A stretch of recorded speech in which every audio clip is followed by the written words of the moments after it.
Boop. So those of you who have been in class, you know this project. We're kind of talking about love, and what is love? How do we define it? What are the different tools that authors use to portray their thoughts and their feelings about love? um why is it so, such a centerpiece of, so many books and stories and movies and songs and things like that. And then what we're building up to eventually is going to be your own kind of art piece portraying your own thoughts and feelings about love, which can be, a picture, a song, a PowerPoint, an essay, whatever you choose. But what we need to do before we get to there is learn some of those different tools and literary, um, you know, techniques that authors use to kind of portray these things. And we've read one short story already, if you are caught up, which is Gift of the Magi, which is an example of dramatic irony, which is when, again, we expect one thing to happen, but something else happens in reality.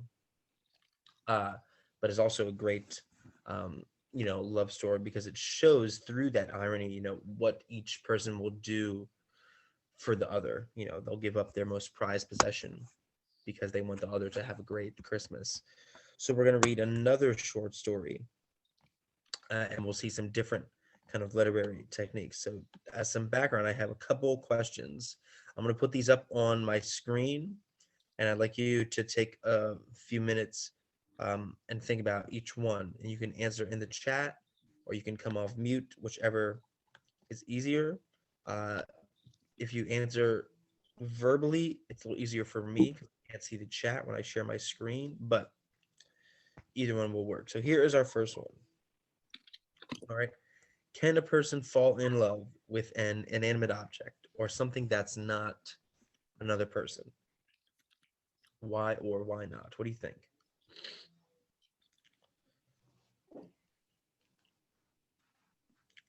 Again, take a few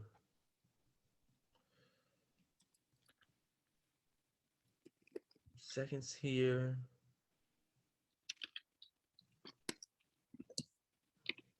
Come up with something for this. Again, you can answer in the chat or you can come off mute. But what do we think? So, a mannequin or a plant or an animal or, some kind of idea. Can a person fall in love with something that's not another person? What do we think? Yes or no?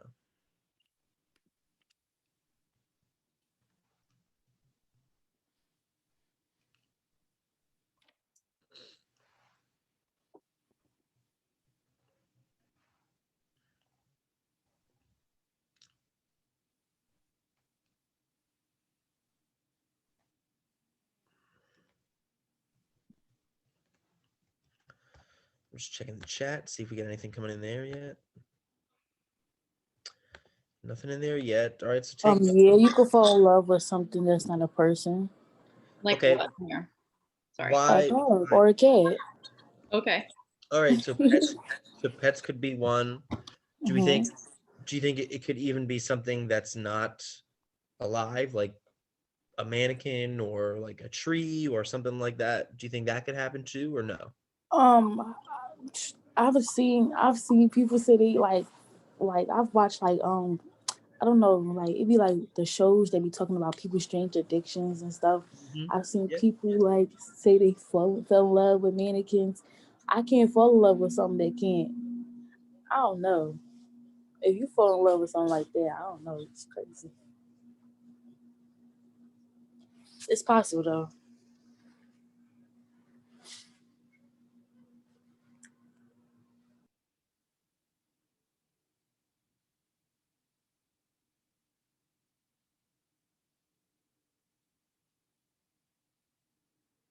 Can fall in love with an object or something that's not like a person or an animal? Anybody else with any other thoughts?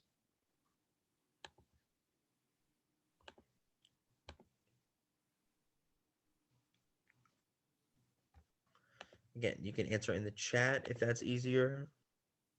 But what do we think for this one? Give it about another minute, see if we can get any other thoughts here. And then I have a second question.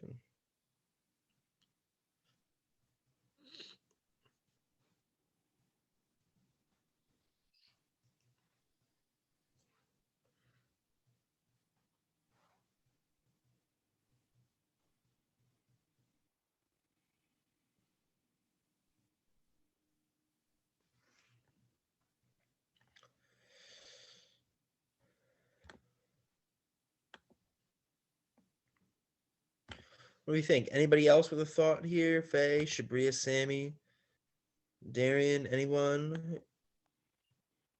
Do we agree with Mira? Do we think something a little bit different? Can a person fall in love with an inanimate object or something that's not another person? Why or why not? Oh yeah, you can actually, because it's like people out here that love money more than they love other things. Okay.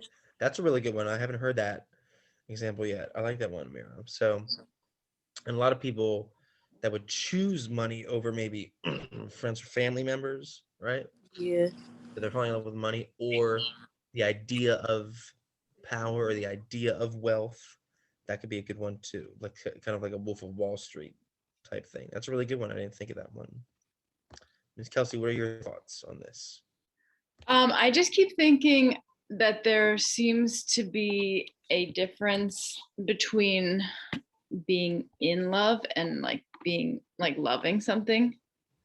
And so I think people can love money and they can love, um, you know, their dogs. But I think to be in love with something is like slightly different. Yeah, I think you're right. Like, a romantic relationship is a little bit different. Yeah.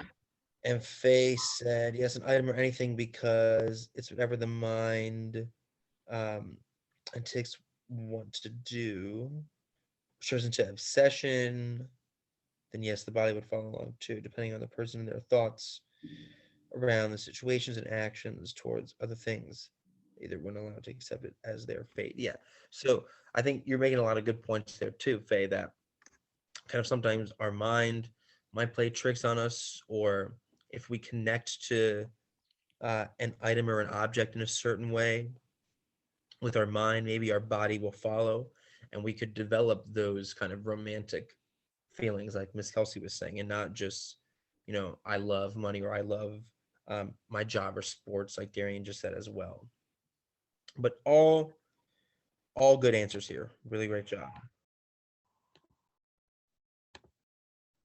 So our next question, and Amira kind of already answered this a little bit, but what are some examples of stories or I should say or, let me change that.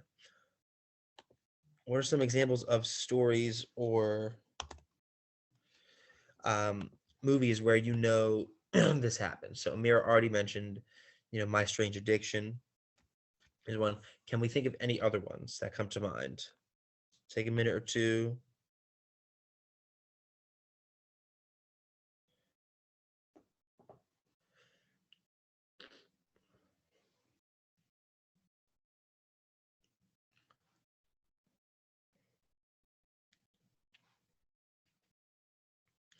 And see if you can think of any that come to mind. One that comes to my mind is a show I just watched on HBO Max called Made for Love.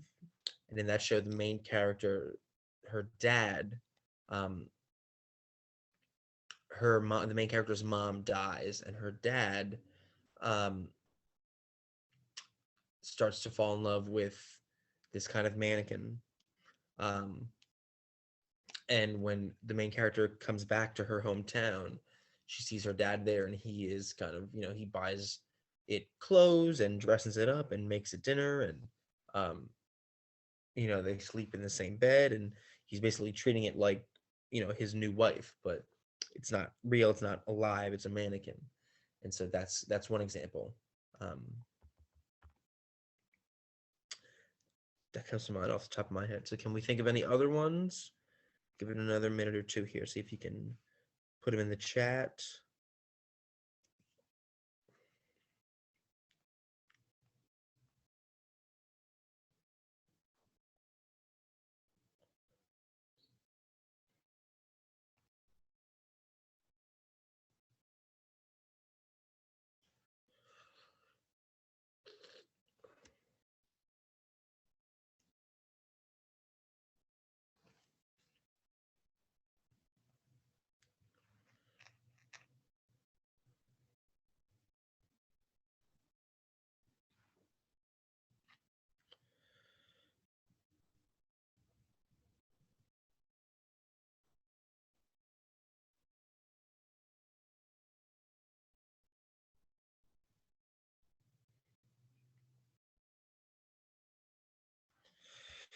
What do we think? Any examples? I got to mind. Oh, E.T. All right, that's a good one.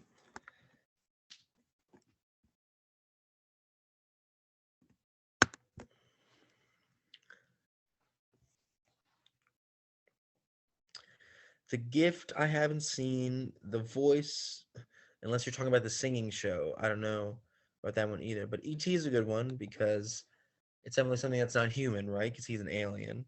So that would be a good one. Um, and like I said, Amir already said My Strange Addiction. I could also think of, um, hoarders, like people being in love with their items and stuff like that. Now, again, that may be, they love those things, they're not in love with them, but could be another example. Any other ones that come to mind? All really good ones, Faye. That's a country movie. Okay, cool. So, well, can you explain them a little bit, Faye? Like, what are the things that are not other people that those characters fall in love with? Are they other objects, other ideas? You know,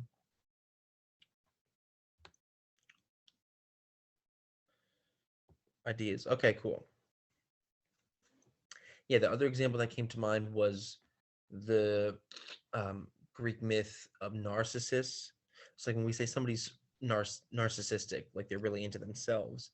That's where that phrase comes from, because he sees his reflection in the lake and he is so obsessed with himself that he literally falls in love with his own reflection. That's why when somebody's really self-centered, we say, "Oh, you're very narcissistic," because you know that's kind of where it comes from. But them, oh, I think I've heard of that. That's the new show on Amazon, right? Yeah. I can also think of the movie Ted, if you've seen that one, where with Mark Wahlberg, where the teddy bear comes to life. That's an object. That's not another person. Now again, it becomes alive, but uh, still not another person. It's an object that he kind of has kind of that brotherly family love for. That's what I can think of. Yeah.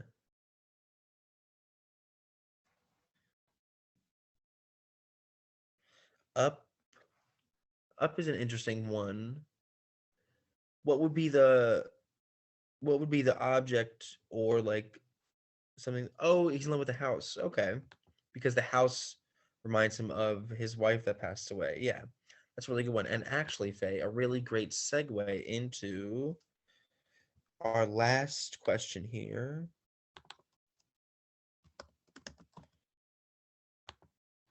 All right. Why do you think authors use inanimate objects to symbolize these romantic relationships? So, when you think about some of the movies that we just listed, or some of the stories that we know, why do they have that character fall in love with, you know, another thing as opposed to another person?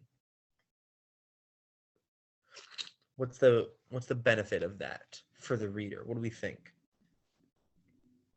Any thoughts on this?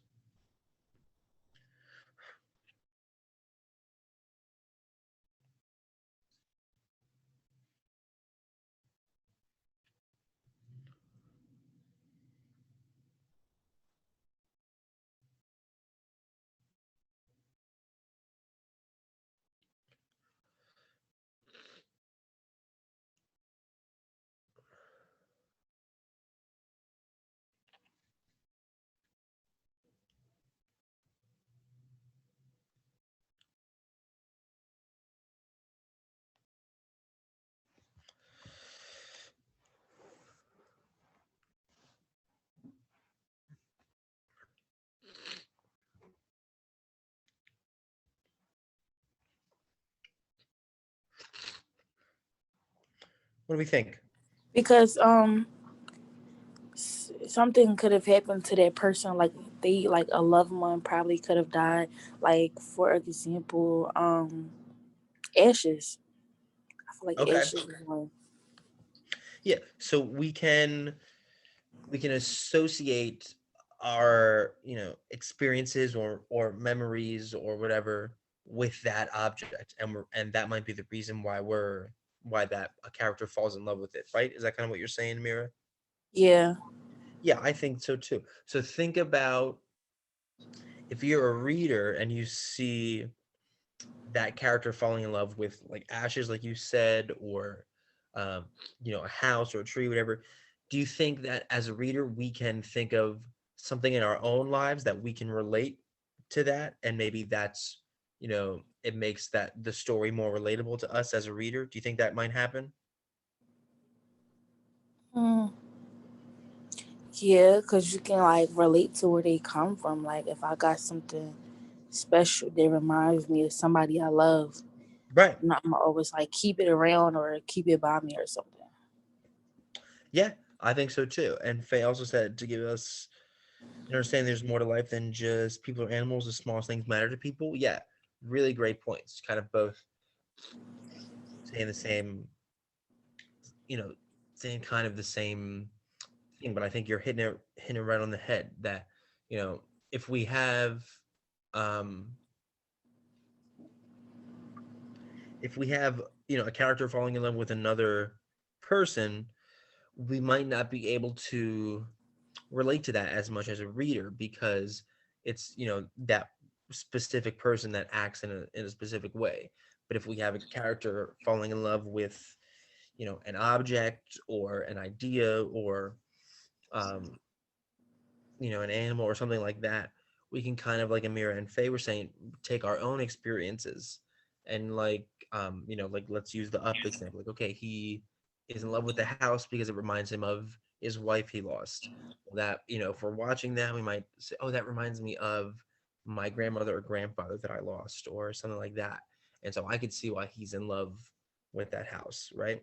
It's a little bit easier for us to relate as a reader when we have something like that. But really good job. Any other thoughts from anybody else? Sammy, Shabria, Darian, I know we haven't heard from you guys, but uh, any other thoughts? Do we agree? Do we think something a little bit different? What do we think?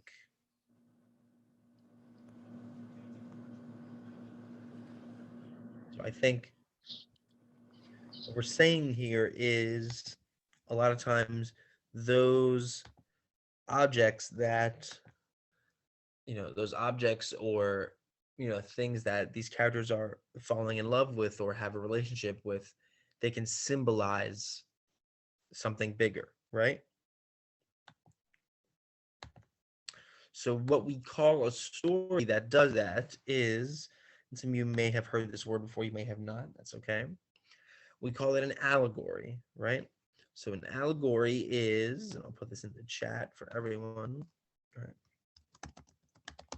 An allegory is a story that uses a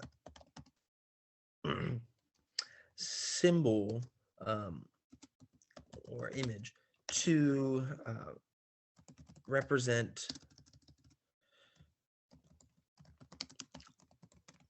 a larger story or idea. Okay. So, in other words, we are kind of telling a bigger story or presenting a bigger theme through a symbol. All right. So, maybe it's an animal, maybe it's a house, right? Things like that. So, here are some of the most famous, allegories that we have. The most famous one would probably be Pilgrim's Progress. And this is a much older story, kind of written around the time of the Pilgrims, right? Like kind of like a Puritan story, all right?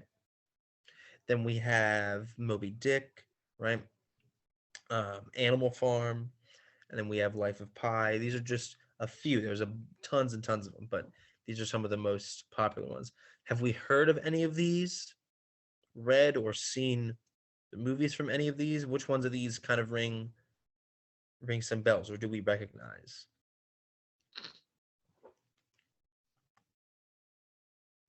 Moby Dick and Life of Pi. Yeah, that's what I thought too. So what's the symbol in Moby Dick, if you can See, remember? I don't read the book. I watch the movies. I ain't watched that movie in so long, Mhm. and That's neither okay. did I watch Life of Pi, so I can't really say anything. But yeah, Right, I've right. watched them before. I'm familiar with them. You're familiar with them. That's cool. So in Moby Dick, we can even see by the cover here too, we have the big white whale, right? So the white whale is kind of a symbol for, or helping to represent this theme of like, the captain's looking for his one last adventure. So maybe it's, talking about people being afraid to get old and like, do I still have it in me? And he's kind of chasing this thing that he could never get, the white whale, right? Life of Pi, we have the tiger obviously as the symbol, and maybe it's, the young boy kind of over, the tiger represents his fear of, immigrating and, stuff like that. Animal Farm is one of my favorites if you've never heard of this. um this kind of tells the story of, the Russian Revolution in the early, 1900s. um but it tells it through, life on a farm. So it uses farm animals as, symbols for the different people in the Russian Revolution, and kind of is a retelling of, and kind of a warning of everything that happened there. So that's one of my favorites, as well. And I think these three have been made into movies. So if you haven't heard of, any of these, definitely check them out. But all examples of allegories, okay, stories that, you know use a symbol, to kind of present a bigger theme, present a bigger story. So what we are going to be doing for checkpoint 2 is reading a short story called, uh, My Life with the Wave,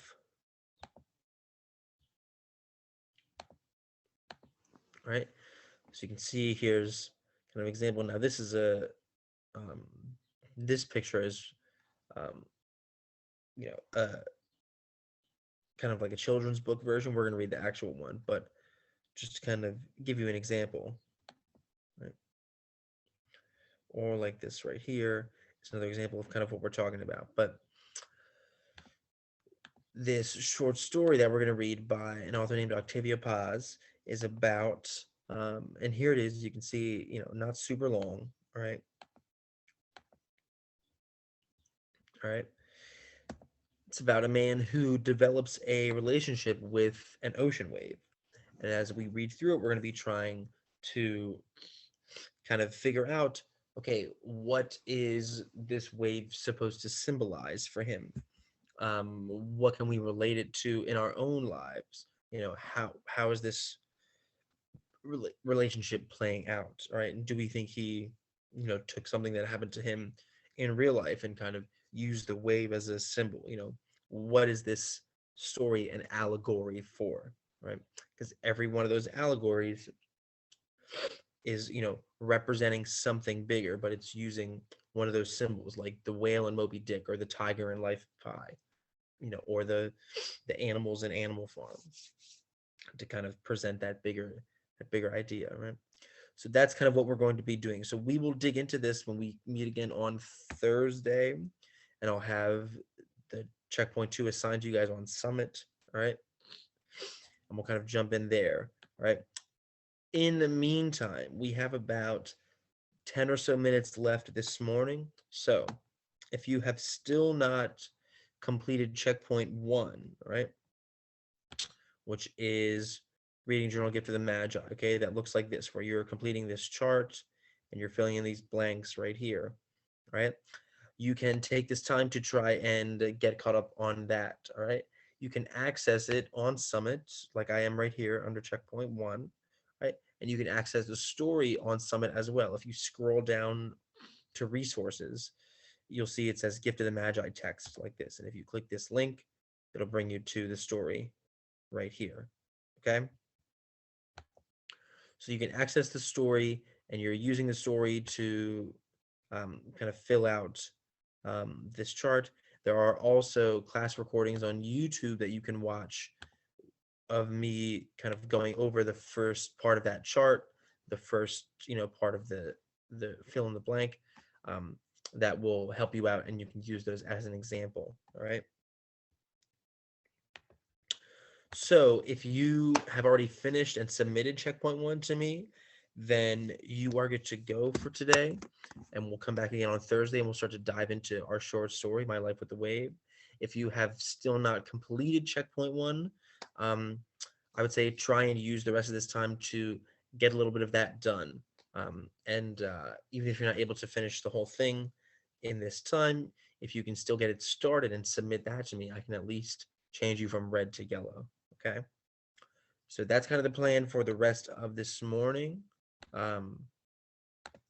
What I am going to do is put in the chat the link to the Yes Philly YouTube channel, so that if you want to watch some class recordings to help you get caught up, you can do that as well.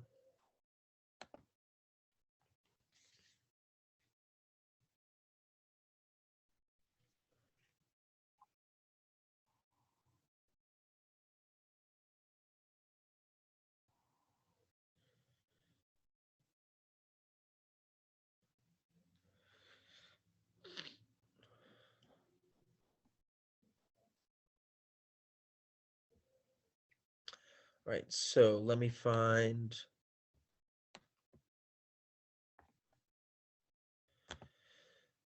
oh no, this is what I need. Let me find the link to the channel here, and I'll put that in the chat.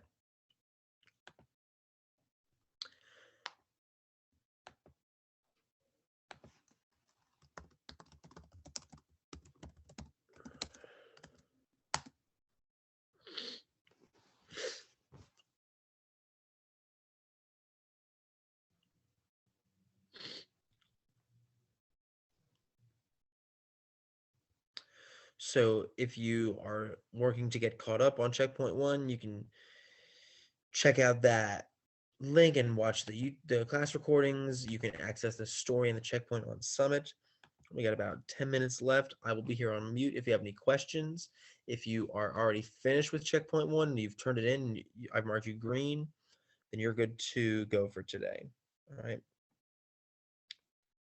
So I will check back in about 10 minutes, wrap everything up, and then that should be it. All right. Really good job today, though. Thank you, everybody, for sharing and for filling out that survey. I appreciate it.